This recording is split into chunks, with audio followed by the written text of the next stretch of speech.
Customer Service Award for highest client ratings, D Magazine's Best Realtor, 5-star Professional Award, and several other recognitions for her success and service to clients.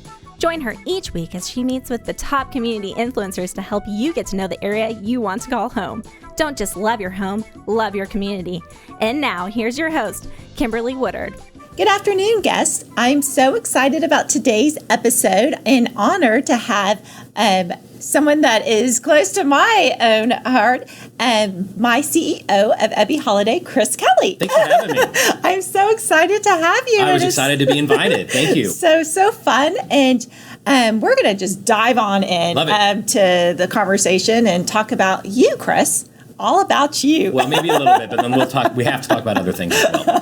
So, Chris, so you have been here in Texas, CEO of Ebby Halliday for coming up on a 1-year anniversary. Yeah, October. So let's talk about that. Let's talk about, yourself and, now, here. So so my journey to North Texas started off. I was a real estate attorney by trade. Yes. And was in private practice for about 8 years. But in that, I represented real estate agents, brokerages, mortgage title. So that was kind of my background. Right. And then in March of 2007, I went in-house as general counsel to what is now our sister company in Kansas City, which is Reese Nichols, about the same size as Ebby Halliday, about 2,500 agents. And I started in March of 2007.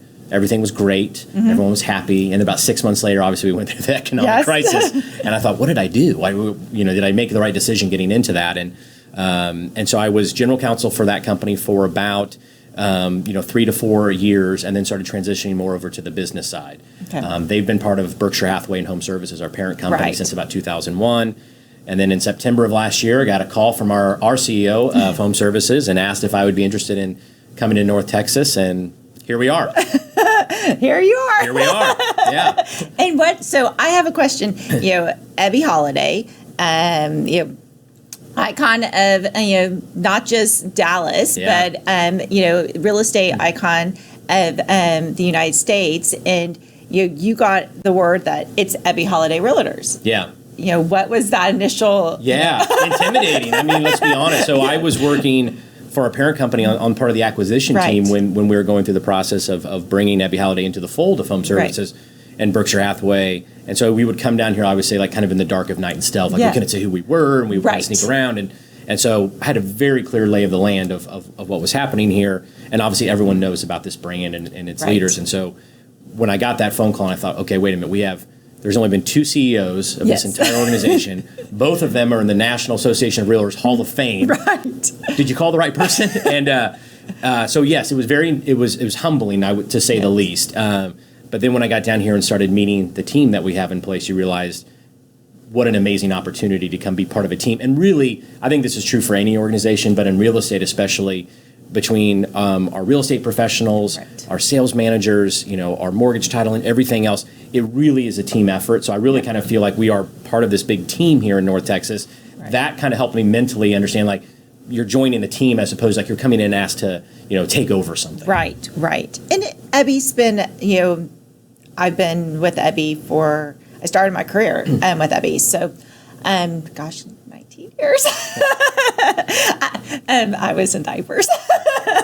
But anyways, she's just such an icon. And growing up and just seeing her, and it's, going into the organization, and it's more of a family. It's, that's, even though people, have changed and everything, I think that's the one unique thing. And, hopefully say the same is that you've kind of seen that family unit versus maybe some other, companies. Yeah, there is absolutely a distinct culture here that is kind of family driven. Right. And I think what we're trying to do now that we're part of this larger network of Berkshire Hathaway is retain that culture, retain your identity of who you are, but bring in some of the opportunities now that are part of this bigger network. And if you can marry those two things together, then the sky's the limit. Oh, definitely. And I've definitely seen that over the last year. So yeah, we've done a lot. We're trying to do a lot. We have done a lot. And it's so exciting, and just new opportunities and new things. But still, we have our heritage, which is always the nice thing to have with the company. It's no different than Mary Kay or Neiman Marcus, that are also big, founders that are icons of our area. Ebby was right there with them. Well, and it's a testament to her, right? Because I think the true sign of a great leader who builds something is that it has the capacity to outlive them. Right. Right? I mean, it's one thing if it's a cult of personality where if I'm not here, then the whole thing falls apart. Right. What was really a testament to her and then Mary Frances after her is that something was created that was bigger than them personally and outlives even their personal life. And so that's the sign of a really, really great company. Definitely. With any company or organization, any type of organization. I was talking to someone about a nonprofit, and the same thing. She said, she had a life happening, and she had to take 3 months off, and her organization was still running and thriving. And she goes, that's one thing, awakening that this organization is going to surpass me. Right. And so that's what you want. Yeah, I've told a lot of our team members that I should be able to walk off a cliff and no one noticed for at least 2 weeks. Like maybe my wife pays attention, like he didn't come home today. But as far as the running of the company, like I should be at the bottom of the cliff and everything's still humming. And that's what you want to have created for sure. You do, but hopefully that doesn't. Yeah, right. We'd like to have lost you in the woods, maybe not falling off a cliff. We'll say lost in the woods. Lost in the woods. Well, you have a lot to offer. We have many years that we hope that you don't get lost in the woods. I'll do my best. I'll do my best. Well, let's talk. Okay, so Chris, we know your background and stuff. So let's just talk about Chris Kelly. Okay. So let's talk about some of your favorite things that people wouldn't expect about you. Well, so I have 3 kids, and they range from high school to 4. Just went back to preschool today. And so my wife was worried about dropping him off, how he was going to do, and then he was actually worried how she was going to do with her not, with him being gone that day. So those 3 keep us pretty busy with all kinds of things going on.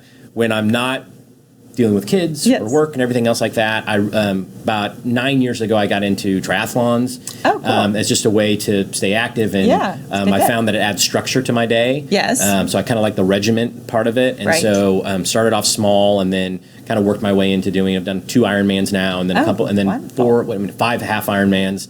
I'm very slow. My goal is to cross the finish line.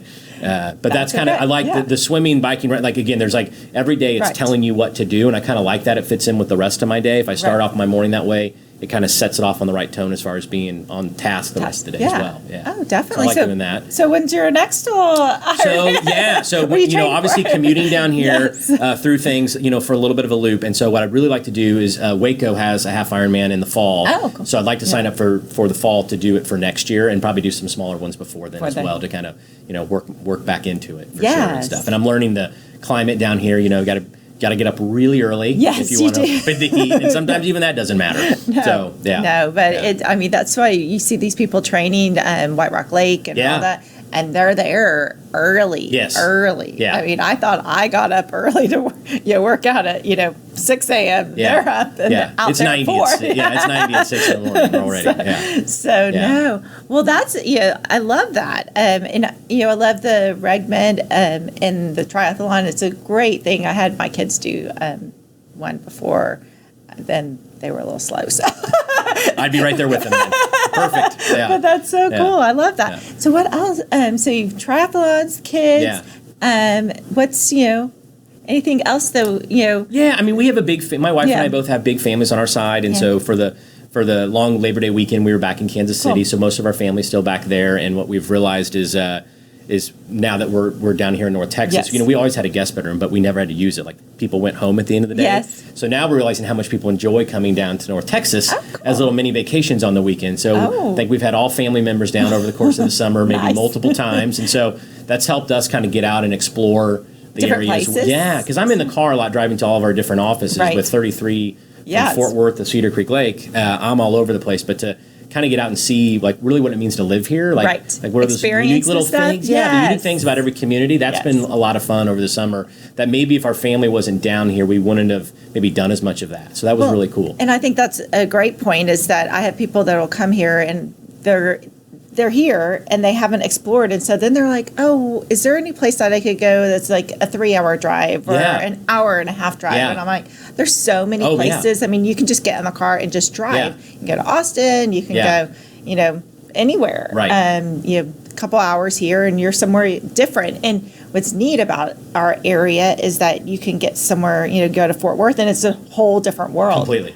I mean, it's different from Dallas. So, the culture, you really have that more, Texas, Texas vibe of what you imagine. Yeah. Whereas Dallas is more of a hustle and bustle metropolitan city I always say that our Dallas area could be transplanted anywhere and, be no different. Yeah. So I think that's a great point. And that's just North Texas. And then when you think about the state overall and the things that are happening here, I think I was amazed when I started reading that, from North Texas you can drive to Chicago faster than you could drive, to other parts of the state. I mean, those are the things where I think people don't realize how big of an area this is. It is big. Opportunities that exist. Well, and people don't even realize, we have mountains, we have all kinds of stuff. We have the mountains, we have the coastline, we got it all. That's right. Well, that's why so many people are moving here. Yes, we have. So let's talk about that. Let's talk about, you've been here for the year.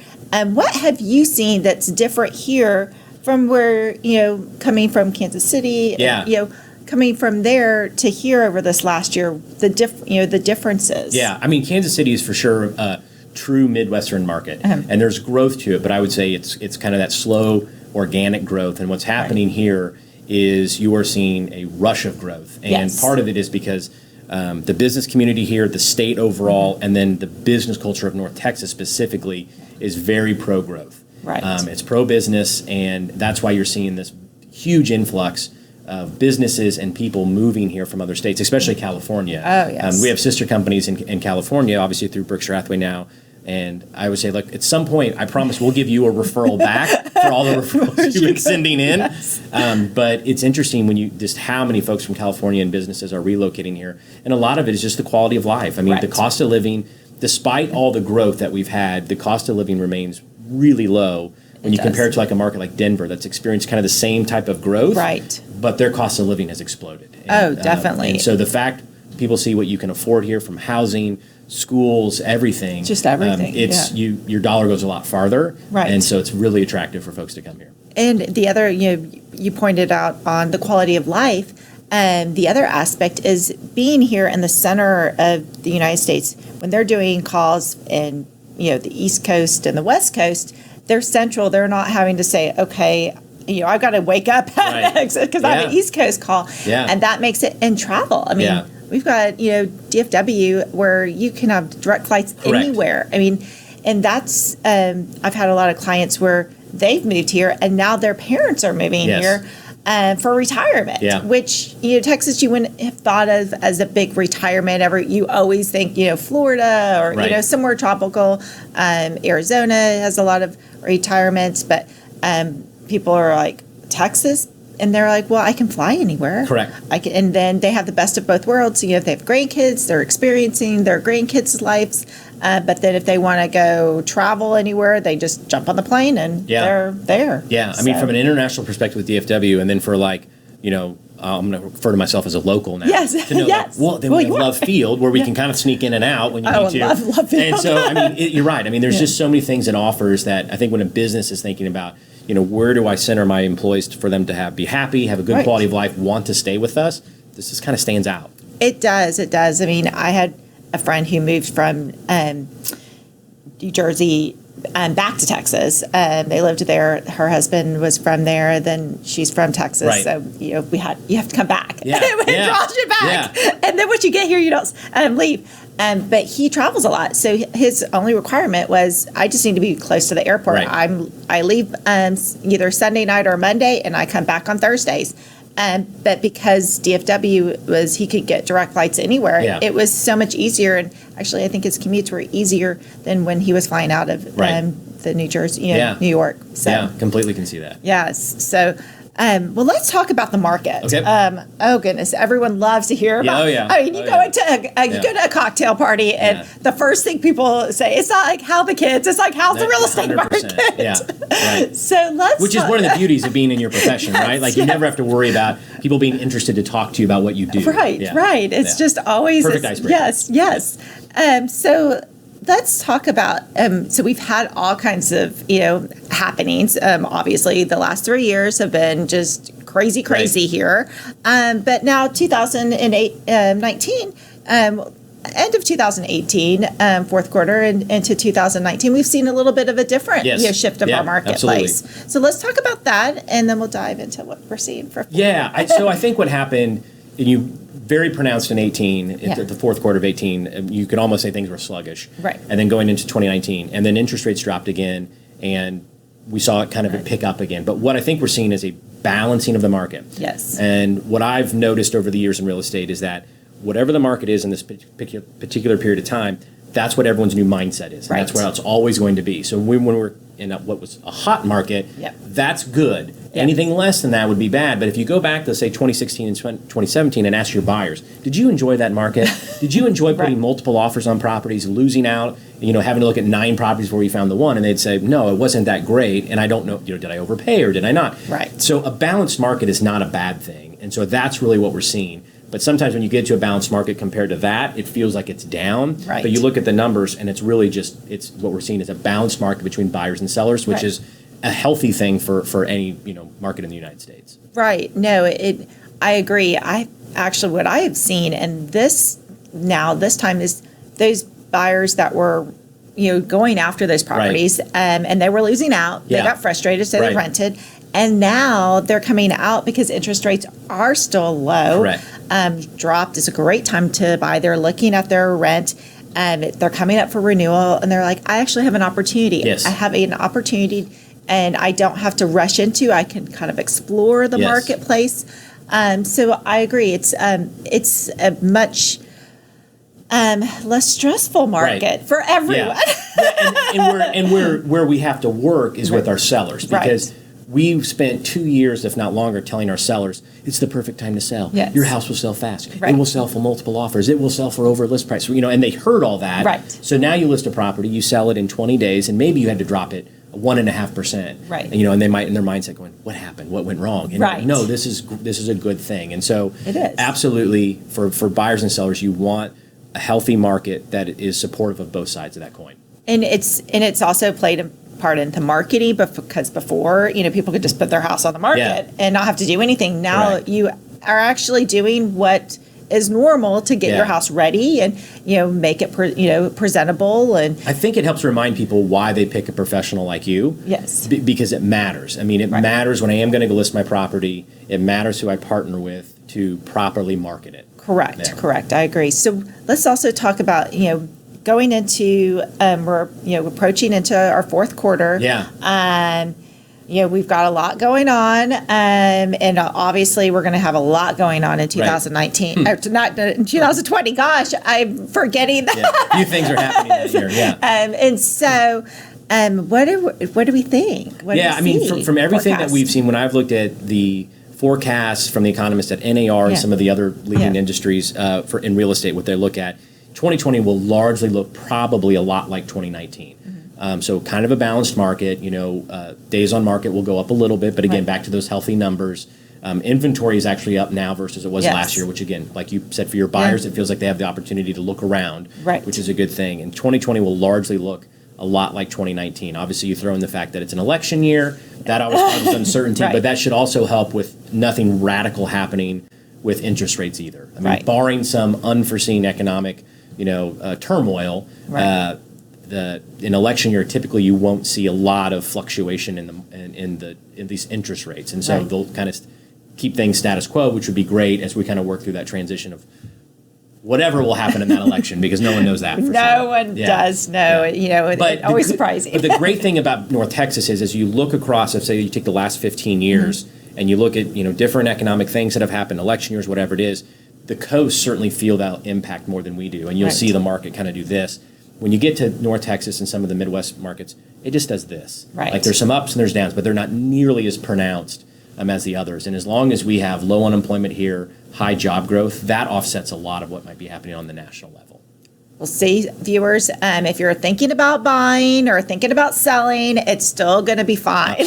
So no one panic. Call Kimberly. Yeah. So, well, Chris, it has been a pleasure. And I know my viewers have gotten so much out of this. They got to know who Chris Kelly is a little bit. Thanks for having me on. This was so fun. It was. And also, talked about the real estate market and, no one has to be scared about the end of 2019 and into 2020. There's plenty of things the news scares us on anyway. That's one thing you can cross off the list a little bit. All right. Well, cheers. Awesome. Cheers to you. Thanks for having me. Appreciate it. Thanks for tuning in to Community Cocktails with Kimberly. If you'd like to contact Kimberly with your real estate needs, you can reach her at kimberlywoodard.ebby.com. Hope you enjoyed our guest this week. Tune in every first and third Wednesday of the month for insights from industry leaders in your DFW area. Remember, don't just love your home, love your community.